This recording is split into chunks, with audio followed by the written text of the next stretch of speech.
This is the Telemetry Transportation Daily for March 27th, 2025, and I'm Sam Abu-Al-Samad, Vice President of Market Research for Telemetry.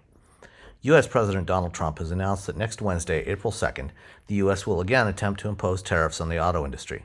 This will be the third time since Trump took office. In the first two rounds, in early February and then again in March, Trump imposed 25% tariffs on all goods imported from Canada and Mexico and an additional 20% on goods from China. In both instances, the tariffs were quickly suspended for 30 days.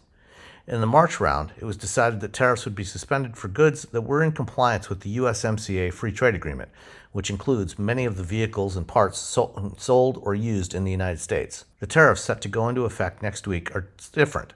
This time, all finished vehicles imported to the U.S. will be subject to a 25% tariff regardless of origin, which means that vehicles from Europe, Japan, and South Korea will all be taxed in addition to those from Canada and Mexico.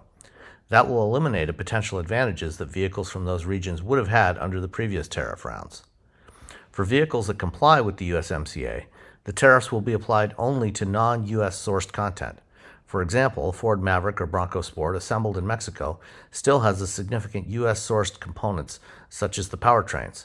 The value of those parts will not be subject to a tariff. Nonetheless, if these tariffs stay in place this time, there will be significant cost increases and price increases that will be passed on to consumers.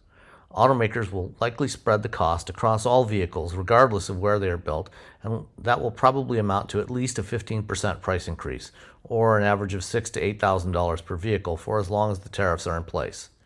That is projected to lead to at least a 1.5 million unit annual reduction in sales across North America and significant job losses across the industry and the broader economy.